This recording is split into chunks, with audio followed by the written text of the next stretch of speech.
Welcome, everyone, to the Game or Die podcast. My name is Ryan Moore, and today we're going to be talking, about some video games. Weird, right?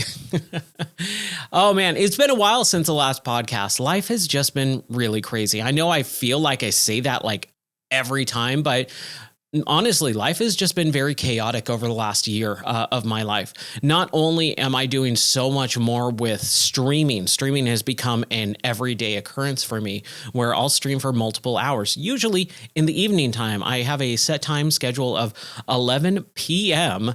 until around 2, 3, 4 o'clock in the morning every night, pretty much. I've been very, very sick over the course of this last winter, though. I really was struggling. I was like, man, why am I getting so sick so often? I don't think I've ever been this sick in my entire life, nor have I gotten sick this often in such a short amount of time span. I usually get sick about maybe once every several years, but I've gotten sick 4 times in the last 3 months. Like, that's how crazy it's been. So the weather has finally changed. We've had some really crazy severe weather in our new house. And man, I've never experienced tornadoes. I've never experienced wind. I've never experienced snow or cold temperatures like this in my life. It's been crazy. But you don't really care probably about the weather or anything like that. You want to hear about video games. So let's talk about some video games that I've been playing over the course of the last couple of months. So it is April, and April's game of the month has been Metroid Prime Remastered. And I did the remastered version because why not, right? It's a remastered version. It is built from the ground up on the Nintendo Switch from the GameCube original version. And I got to say, it looked fantastic. It felt fantastic to play. All the controls, for the most part, were really well done. I didn't have too big of an issue other than just going, this is a little bit clunky with some of the changing. Now, back in 2021, when we first moved out here to Tennessee, I actually had this playthrough of the Metroid series. I was never a big Metroid fan. I've always saw my friends playing it, and I was just, the backtracking, the map making, it always felt like it was so obtuse to me, so hard to understand that I couldn't wrap my head around it. For the map portion, trying to figure out where to go. Also, having to backtrack. I've talked about it on the podcast so many times before, but back in that time era of the early 2000s, I hated backtracking in games. And it started with Prince of Persia: Sands of Time, more Warrior Within than anything else. Sands of Time is pretty linear, but Warrior Within, you have like this hub area that you kind of run back and forth through to the different sections or levels. And I really, really hated that back in the day. And then there was a lot of emphasis on backtracking to kind of pad out some of the gameplay. It wasn't until like the mid to late 2000s where games became more linear. And I started really getting into those types of games, more story-based narrative games instead of exploration and mechanical-based upgrade type games. So that was kind of interesting. I really didn't want to play those games because I felt like, it's half a game and the other half is just backtracking. So when we moved out here to Tennessee, I saw this picture online about the Metroid series, and it was a timeline of the games and which games you play in which order, because you have Metroid, Super Metroid, Metroid 2, Metroid Dread was coming out at the time. And so everyone was getting really psyched about, we finally have a 2D Metroid after 19 years of not having a 2D Metroid game. Because there's the 2D versions, like the original Metroid on NES, Super Metroid on Super Nintendo, the Game Boy Advanced versions, Fusion and Zero Mission.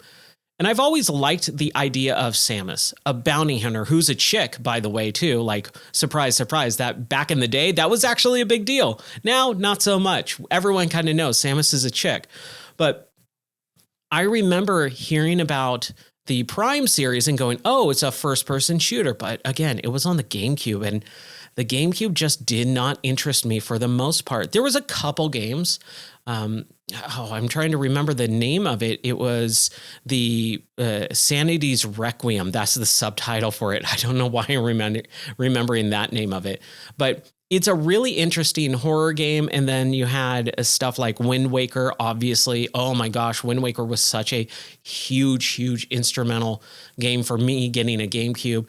Mario Kart Double Dash was really fun too. So there was definitely some Nintendo GameCube games that I was interested in, but the Metroid Prime series, I didn't get into for whatever reason. So to continue my story, back in the day, I did play... I wanted to get into Metroid, but I was just like, maybe not. So I started looking for stuff about Dread when it was coming out in 2021. And people are just like so excited and clamoring for that game that I was like, you know what? Maybe I should check this out. And I saw this picture that had the timeline of the 2D series and then the Prime series. And when I play games, you guys know this if you listen to the podcast, when I play games, I want to play through all of them in sequential order. If it's a franchise, I want to start from the very first game, go all the way to the modern game and never miss a beat. I want to experience the entire franchise. I do not like the NES, Nintendo 1986, I believe, Metroid game. Just never, it doesn't do anything for me. I love NES games. I love old classic retro games. I grew up on them. I still play NES games to this day. But the Metroid game it just felt so slow. I really didn't like the jumping mechanic, and the shooting felt really weird and odd. And then again, the map, not learning how the map worked properly, I had a very different idea of what it was going to be. So all that being said, I wanted to play through them, but I saw in this picture that the NES version has a newer, updated remaster/remake, which was Metroid Zero Mission on the Game Boy Advance. And I went, wait, what? There's a Metroid original NES remake on the Game Boy Advance, and that's what Zero Mission is? Because I knew Zero Mission, obviously. Super Smash Brothers made Zero Suit Samus very popular. So I was so excited to jump into this. So I played Zero Mission in lieu of the original NES version, and I had a blast. The gameplay was very fast. For the most part, like it felt fluid and fast, very responsive controls, and it looked way better than the original NES version of Metroid. So I started there and then just went through it. There's also the second game in the series, Metroid 2, called Samus's Return. Now, back when I was playing it, there is two different versions of this game.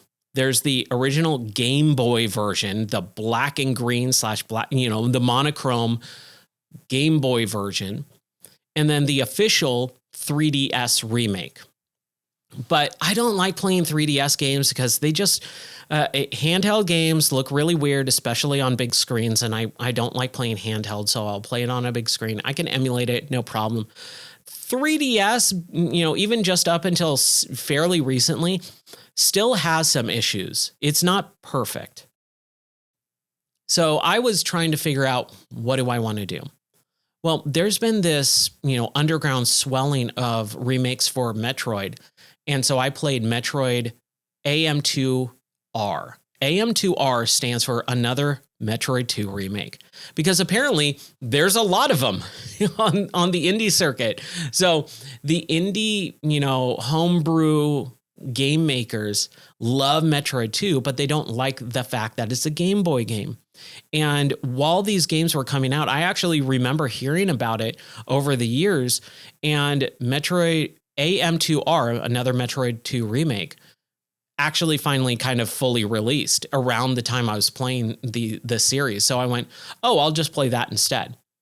So I did, and I had a blast. And I played through all the series, and then Dread dropped like a week after I finished the series. And so I played that, and man, it was awesome. But I never got into the Prime series.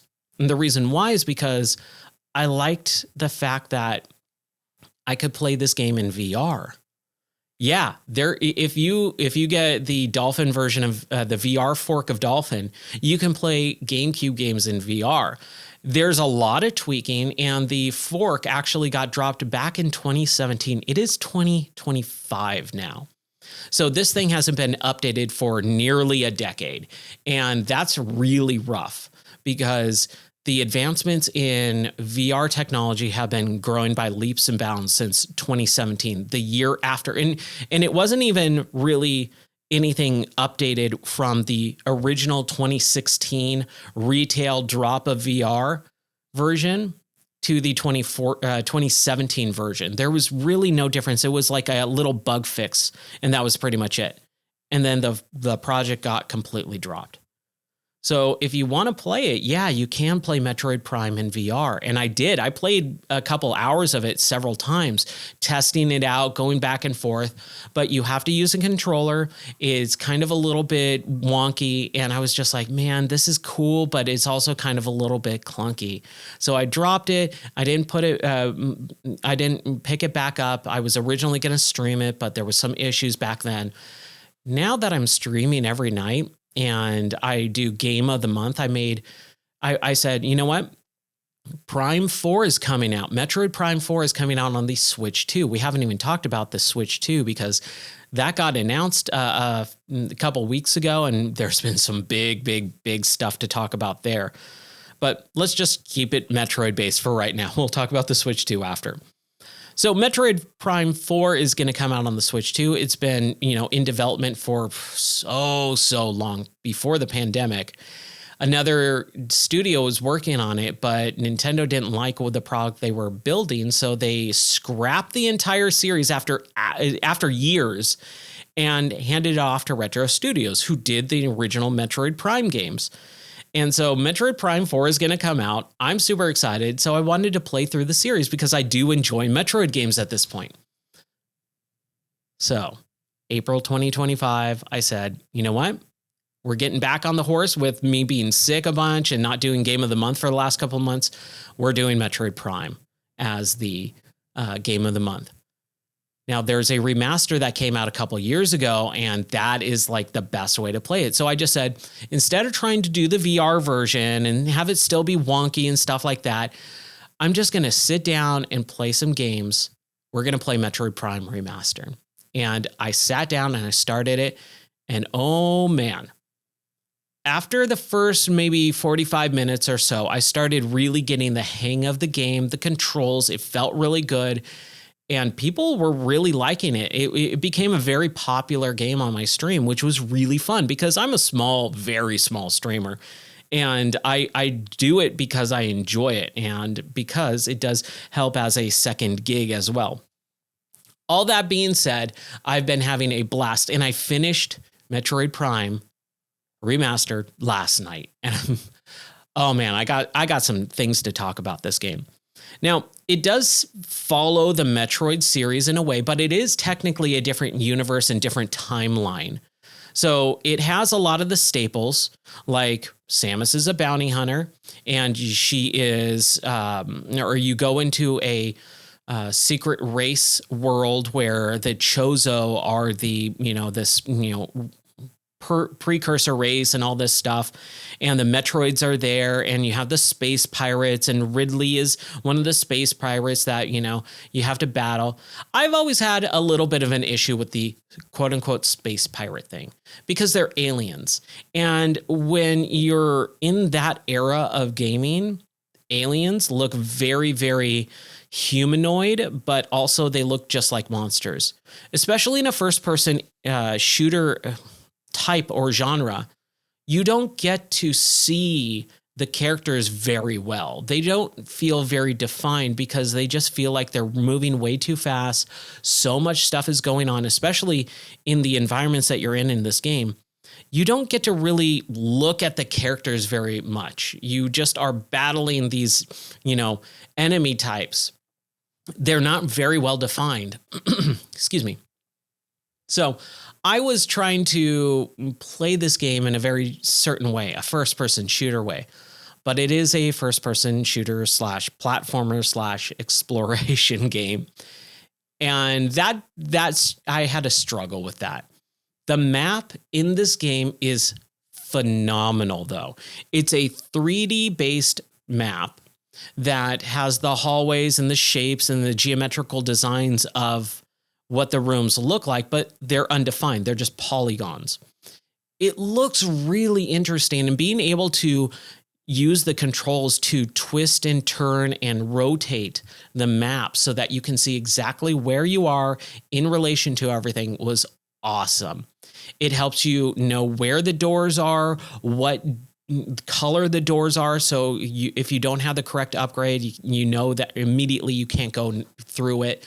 Like, just so wonderful. The issue that I had was some of the button combinations and the menu layout. The map menu is separate from the main pause menu. The main pause menu is basically your inventory and your data log. And your logbook that you accumulate stuff and information over time is collected by either collecting power-ups or scanning items. And there's this whole scanning mechanic. And I remember when I first started playing this game just a couple weeks ago, there were so many people who were like, oh, Metroid Prime, that's just scanning the game. Oh, good luck having fun scanning every single item and wasting your time. And I was like, man, really? Is it that bad? I knew it had a little bit of it was infamous for scanning, but I didn't think it was that bad. And then I went to the game and I started playing it, and I still don't think it's that bad. I think it's a little egregious in certain parts, but it is still fun and enjoyable. So I played this game and I scanned all the items, and I need to get some information out of those logbooks or data entry. So I have to go into that pause menu and then switch over to the data log portion and then scan and go through that. I also need to reference that with my map. And instead of it being just a quick toggle of left or right bumper to switch to the next page to be in a map, you have to back out of the pause menu and then go into the map menu. And then within that map menu, if you're in a level like the overworld or the Phazon Drift mines or the Magmore Caverns level, if you need to back out and see what other level it is or where to go, you have to back out, and the button presses are reversed for Nintendo. They're always been reversed. And it's been one of my big pet peeves with Nintendo is A is on the right-hand side face button where B would normally be on a Xbox controller or the circle button on a PlayStation controller, right? The A button on an Xbox controller, which is at the very bottom of the four face buttons, is the B button in Nintendo. And so it's always reversed. And I play mostly Xbox, PlayStation games. I very rarely play Nintendo games. And when I do, I usually try and switch out and reverse the controls a little bit. I didn't do that with this, and I probably should have, but that's neither here nor there. I had a real hard time backing out and going into the different menu systems, along with doing some of the basic button combinations, like switching the visors, which is a D-pad. So you have to press left to go to your X-ray visor, down to go to your thermal visor, right on the D-pad to scan items, and then up to back out of those and go to your normal combat visor where you can shoot things. In the heat of a moment, in a battle arena or a combat encounter, it is frantic. And I very rarely use the visors unless I absolutely needed to solve a puzzle or, solve a combat encounter of a specific type, like the thermal vision or the X-ray vision. So you're not using it often in the game, but often enough where when you're in the middle of a fight, you have to take your thumb off the movement joystick. So you have to stop moving and then switch the visors. And especially for the last boss fight in the game, that sucks because you're left standing still taking hits in the middle of the boss fight or in the middle of an encounter just to switch the visor so that you can see an invisible enemy or a thermal enemy or whatever if the lights are dark. So it kind of got frustrating. Same thing with the switching of the arm cannon. Samus's main weapon is an arm cannon, like a blaster, like Mega Man, basically.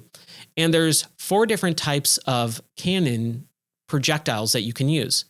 The normal yellow arm cannon, which is if you hold the right bumper and then push, I'm going to use Xbox terms, the Y button, that will switch out to the main primary arm cannon, which is yellow colored. If you hold the right bumper and then hit the B button on the Xbox controller, you switch to the purple wave beam. On the bottom, the A button, when you're holding the right bumper, you switch to the ice beam, and then the plasma beam, which is the last one, hold the right bumper and then hit the X button on the Xbox controller. And that switches to the different various weapons. So if you're in a combat encounter with enemies that are even invisible, or you need thermal vision, you need to stop moving and use the D-pad to switch out to a different visor. And then if you need to shoot certain enemy types, because they're different color-coded enemy types, you have to hold the right button and then hit one of the different coordinating face buttons. So it becomes you stopping and having to do a lot of extra thinking instead of just combat encountering. And that became a little bit frustrating in just a handful of big sections in the game. A lot of the boss fights require you to use both your visor and your different weapons in conjunction with each other. And that was just, there was a couple times I got frustrated, let's say that. But that was a minor nitpick. The other one was just the backtracking. The backtracking in that game is, again, it's a lot. There is a lot of backtracking, especially if you don't know what you're doing. If you're playing through it the first time, learning how the game works, that learning phase and finding where things are is very hard. Most of the time, the game does a pretty good job of like pushing you in the right direction. But there are certain times, there was several hours of that game. I finished the game within just under 18 hours of gameplay. I would say about 4 hours of that 18 hours was spent just wandering around, not knowing what to do. Like literally 45-minute chunks of that game were me just going, where do I go? What do I do? Like I even had one session where it was about an hour and a half where I was just wandering around for most of it until the very end. And I was like, man, it's the end of the night. The stream's going to end, or I got to close the stream off soon. And I made zero progress. And that was such a bummer. I also lost a few hours to just save progress not being saved because the save rooms are fairly far away. You don't know where they are. And I accidentally bypassed the save room right before a boss fight. I died on the boss fight and then I lost again, half an hour of progress. So that was a little bit frustrating, along with the map being so big.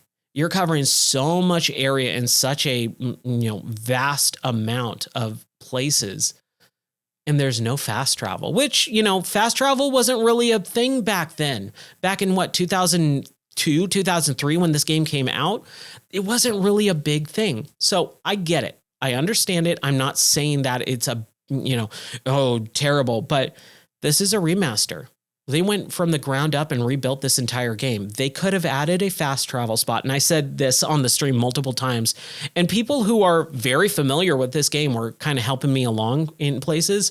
And they're like, and I said, if the game had a fast travel spot in the middle or at the very beginning of each world location in that game, you have the lava level, you have the ice level, you have the underwater level, you have the overworld, right? And the underground level. So you have all these different levels. To get to some of them, you have to travel through 2 or 3 different levels to get to that one, like the underground one. It just takes so long to get to. If you're on the other side of the map, that's a 20, 30-minute trek of just walking through, and you have respawning enemies too. So it just takes a long time. So I said, if inputted a fast travel spot in the middle or at the very beginning of each world. So if I need to go back to the Magmore Caves, I should just be able to pull up the menu and go Magmore Caves. Have Samus be somehow teleported to that location at the very beginning so that I'm not having to run through 20 minutes of enemy encounters with respawning enemies that I've killed a million times before. And I'm not running through 2 or 3 levels to get to the Magmore Caves because that's the only way you can get to it. That would have significantly helped in playing the game, enjoying the game, and not going, okay, I'm in the wrong area because the game didn't tell me that I needed this, section or whatever. It doesn't hold your hand at all. And I really don't like when games hold your hand too much. But there is a balance between helping the player understand where to go and what to do and objectives and not doing it at all, right? There are so many games nowadays that quote unquote are NES level hard or Ninja Gaiden hard or Dark Souls hard. And it's artificial hardness where it's just designed to be backbreakingly intense and obtuse for the sake of being obtuse. And I don't like that style of development. I don't like that style of design. So I always said, if they would have just kind of given me a little bit of a logbook of objectives or, Samus saying, okay, well, I got the plasma beam and I know that there's a couple different places that the plasma beam can be used, or search for the red door or whatever, that would have helped a little bit. I don't think it needed it, but there was definitely times where I'm like, I don't know where to go. There are a couple points in the game where the visor, your like menu system automatically pops up and says, hey, incoming data.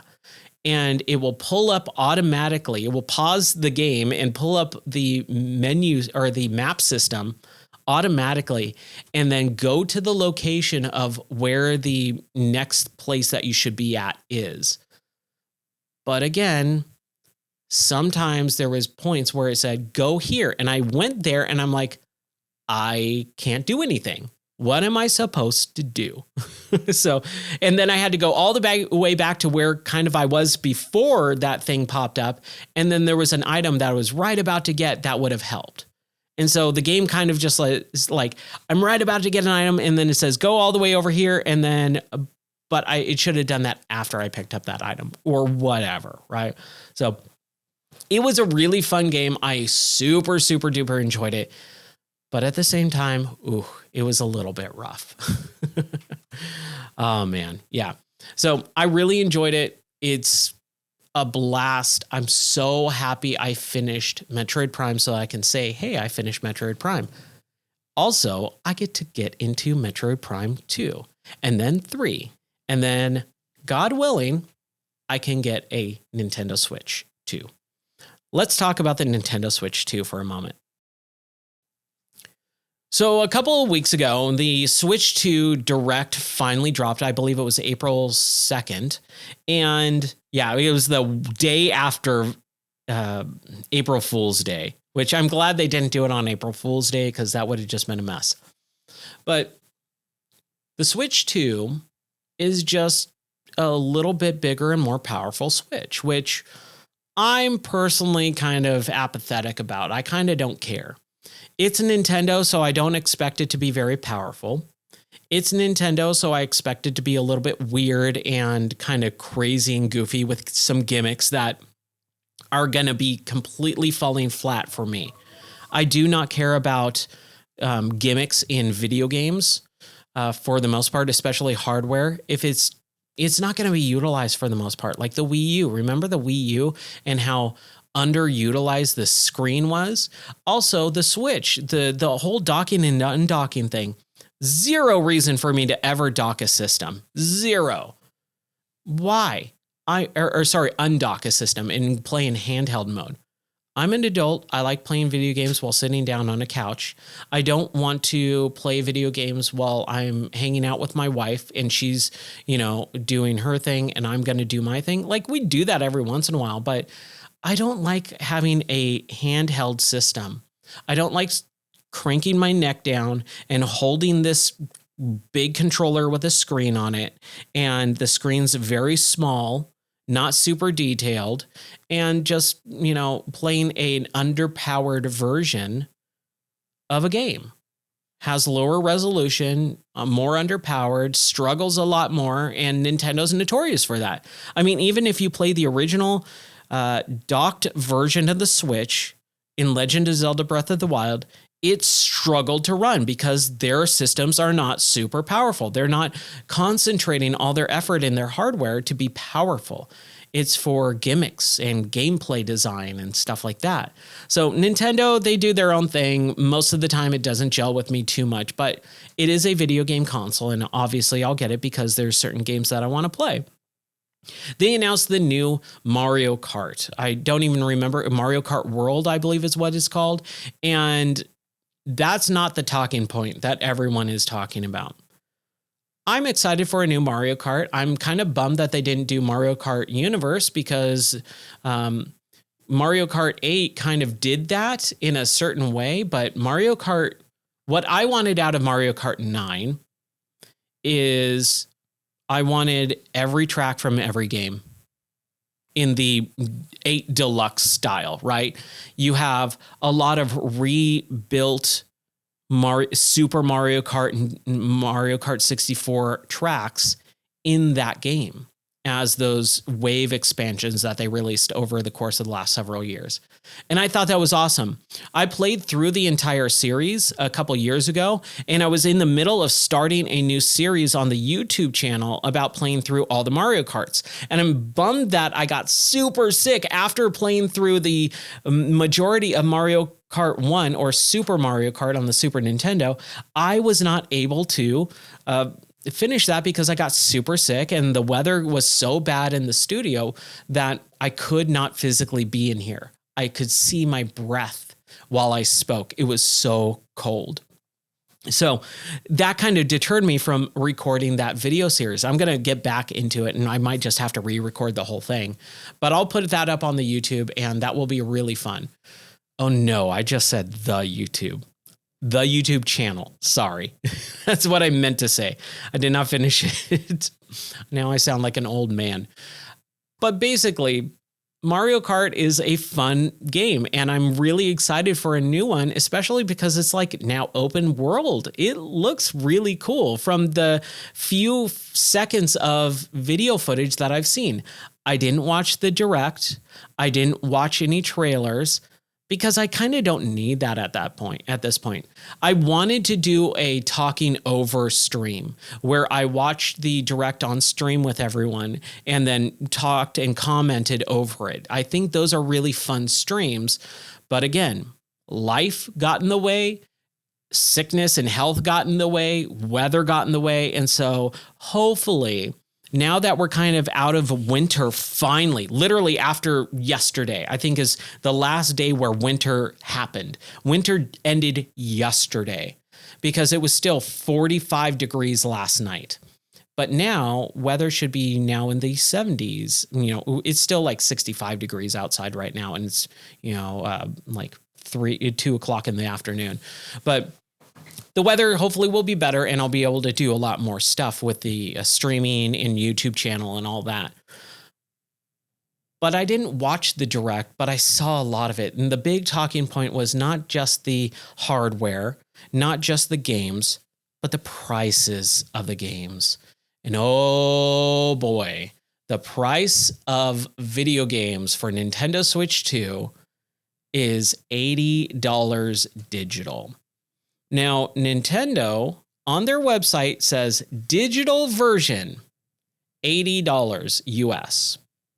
On some of the European versions of their website, the digital version is $80 for their currency, and then $90, $10 extra of currency for the physical version. There's been a lot of debate about that, plus the United States tariff stuff that's going on right now. So everything is just in this weird flux that is unknown. Nintendo is not really talking too much about things. They just put out that the fact that Mario Kart World, this new Mario Kart for the Switch 2, is going to be $80. They've also said they're going game by game for their pricing. So Mario Kart might be 80, but the new Donkey Kong game might be 60 or 50 or whatever it is, you know? So the prices are going to be dependent on the game and the value of the perceived value of Nintendo and their games, which I think is good and bad, because they might think this game is worth $100. This game is worth $80. And most of the time, especially modern games nowadays, they're not. They're just not. I don't care who you are. I don't care what the game is. Most of the time, they're not worth the retail value, much less, especially with modern games being so crappily made. Yeah, the technical term, crappily made, where they're broken, unfinished, unpolished. You wait 6 months to get the first patch, and the patch like fixes a game-breaking bug, things like that, right? So I'm very skeptical of the pricing that Nintendo is putting out there.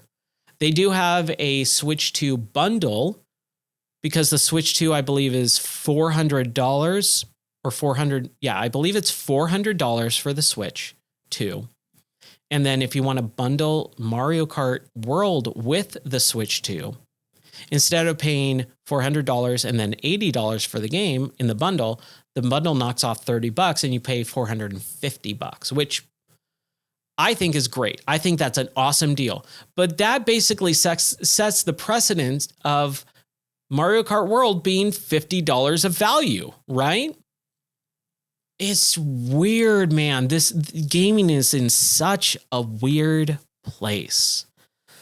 And this is the reason why I'm recording the podcast right now. Not because I did want to talk about Metroid Prime, and I feel like I did. I did want to talk about the Switch 2, but I feel like there's not really a whole lot to be said. I'm not wowed by the hardware. The games that I've seen, I didn't watch the direct, so I don't know every single game. There's a Pokemon game, I believe, coming out, a Donkey Kong game coming out that I don't know, man. I couldn't care less if it's not country. Nothing about a Mario game or anything like that. Nothing about Zelda, because Tears of the Kingdom just came out, 2 years ago? So there's just nothing on the horizon for me other than Mario Kart for the Switch 2. And it looks like a really fun game, but it's a game I'm going to play, beat, and probably never run for another, decade or two until I do a series playthrough again, or DLC. You know, the DLC might be something.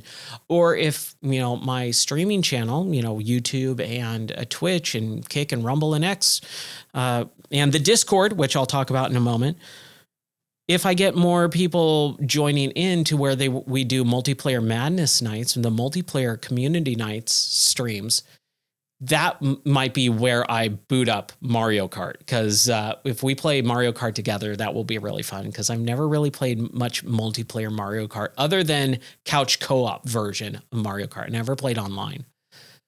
Anyways, the real reason why I wanted to talk and record this podcast, why I just went, you know what, I'm in the middle of lunch, let's record a podcast, is because Bethesda, or whatever development team, whatever developers are doing the Elder Scrolls Oblivion remaster. Again, I'm really, really skeptical about modern gaming and remastering/remaking games. I'm kind of done and over with it. This is an exception, though. The exception of Oblivion. Because Oblivion on the Xbox 360 came out in 2006. I loved. But I got into this game-breaking bug area where I was in an Oblivion gate, which you teleport into this underworld Hades hell version. And I was climbing a tower, and I didn't have health. I didn't have weapons. I was barely alive. And I saved when I was in the middle of being chased by this ultra powerful boss enemy. This is from 2006, so I might be misremembering a little bit, but this is basically what happened. I was in the Oblivion Gate section, And there's this tower that you scale and climb, like inside the tower, you're going level by level by level, and you're defeating all these enemies. And there was this big boss style character that was chasing me, but I didn't have health. I didn't have food. I didn't have weapons that were powerful. And it was basically like, if he touches me, I'm going to die. And the combat's not the best in the Elder Scrolls games.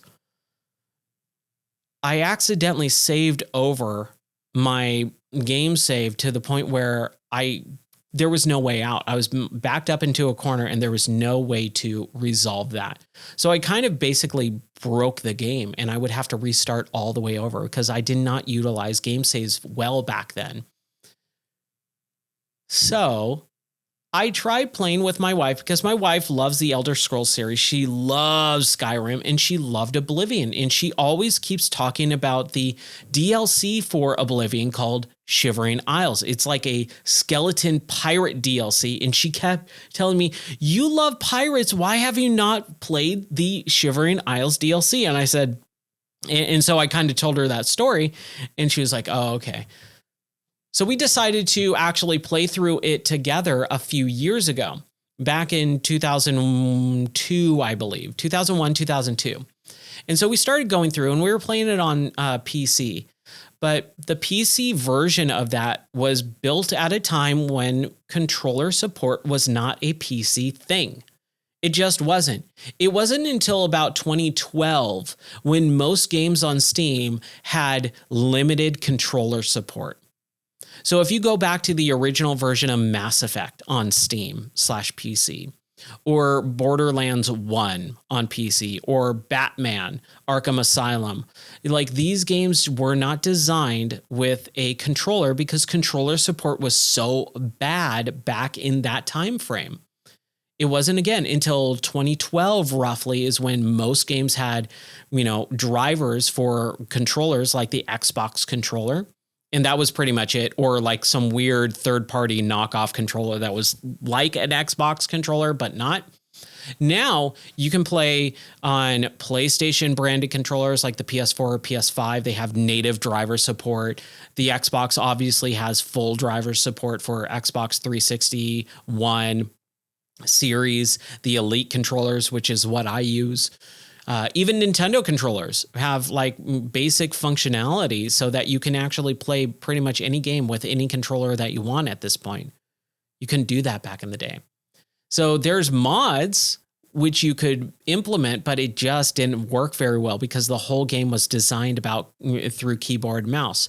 The 360 port was so much better, but when you're dealing with limited hardware, especially in that era, the Elder Scrolls games, you're dealing with a lot of load times. When you move back and forth between buildings and areas and locations, especially with those systems, the PS3 notorious for really bad load times in Elder Scrolls games, and the 360 really bad load times. So we played on the PC, but it was really hard for us to sit on a couch and play on a controller. So I tried playing keyboard and mouse, but on a couch and, with a big screen stuff, it just doesn't, I don't like keyboard and mouse controls either anyways.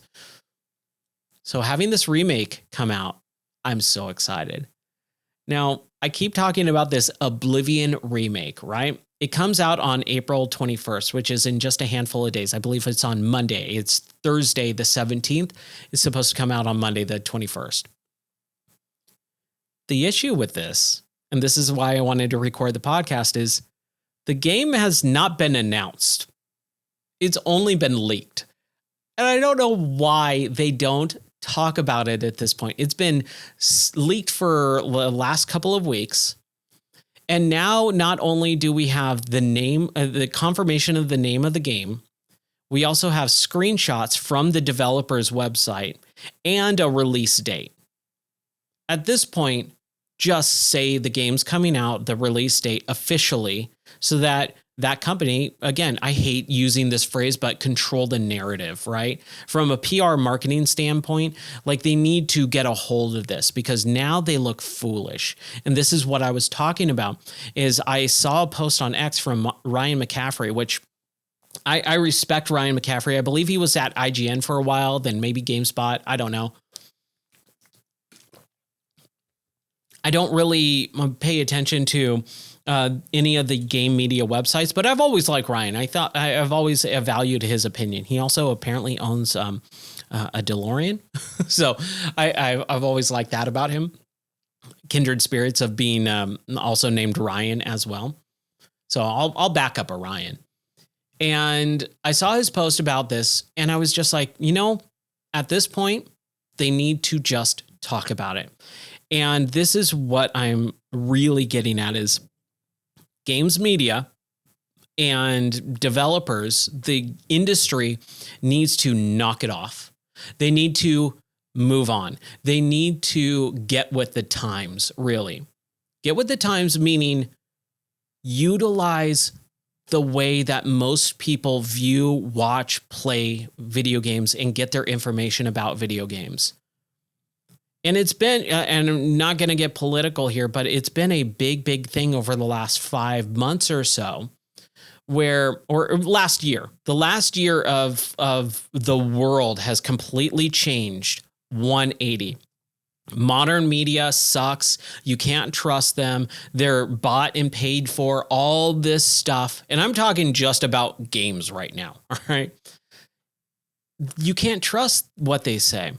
And most people value and get their information about video games at this point, but by not from the big companies like IGN or GameSpot, or even back in my time period of like Giant Bomb. Like, I love Giant Bomb. I talked about them so often over the course of, a decade plus.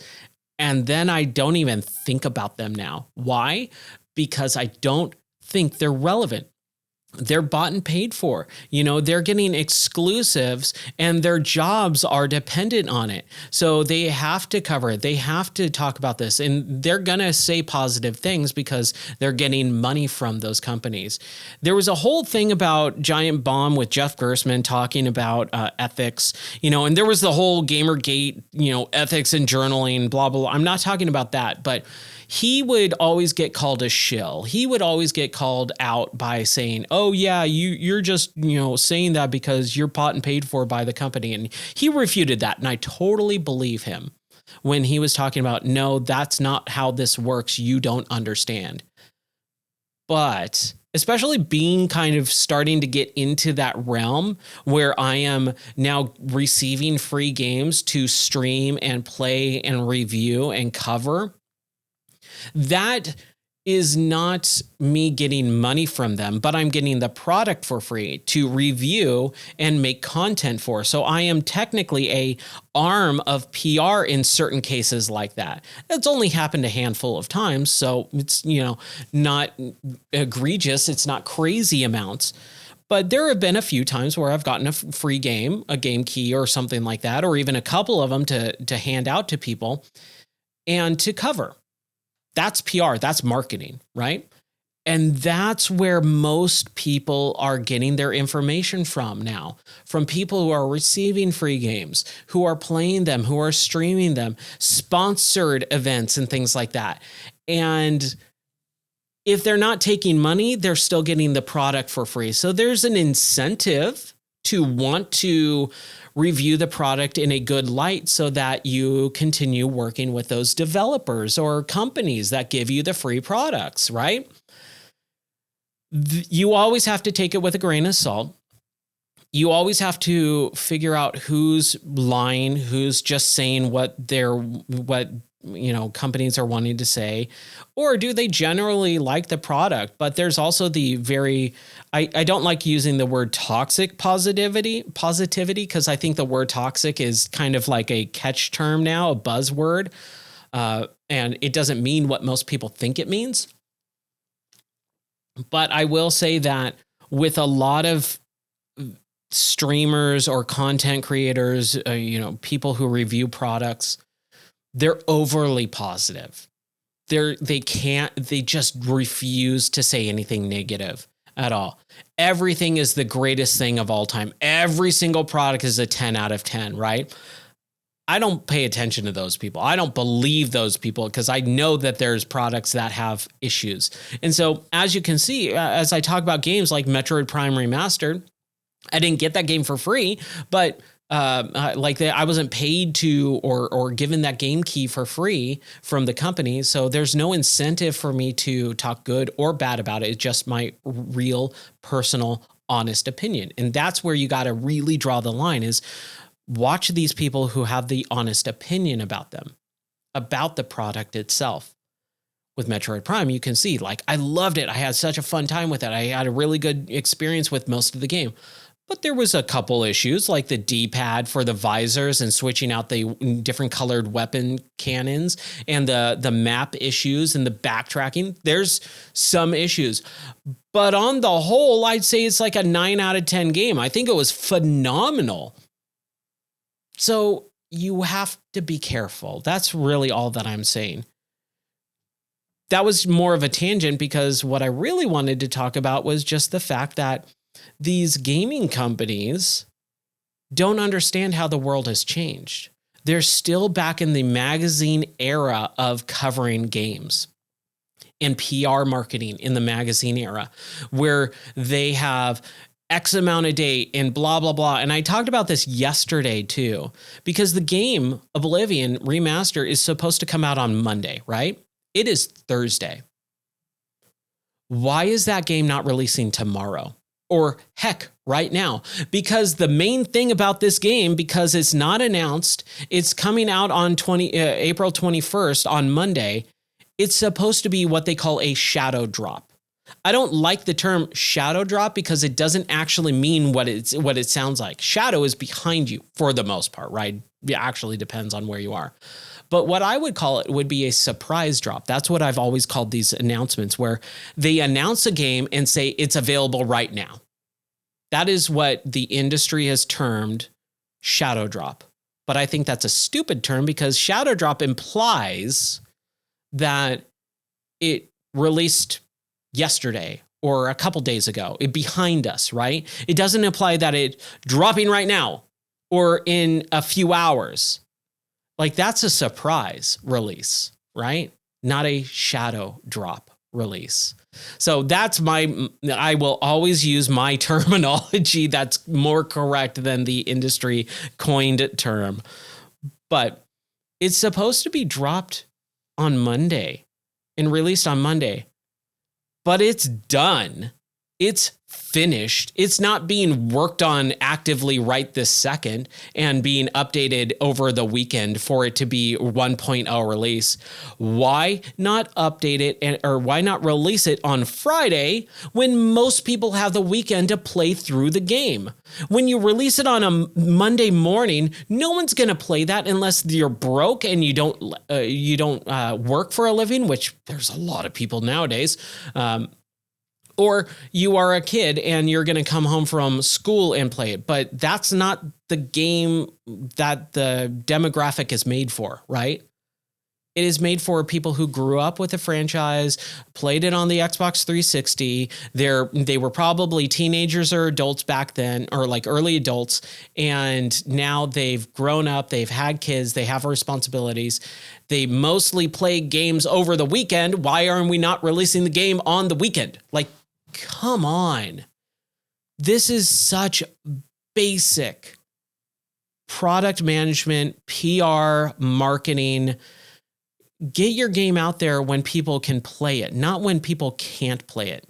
Especially nowadays with modern gaming and the release of hundreds of thousands of games every year, you don't control that cycle for the full week.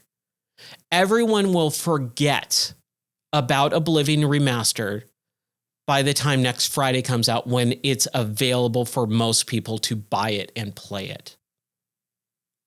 It will, quote unquote, bomb on a Monday.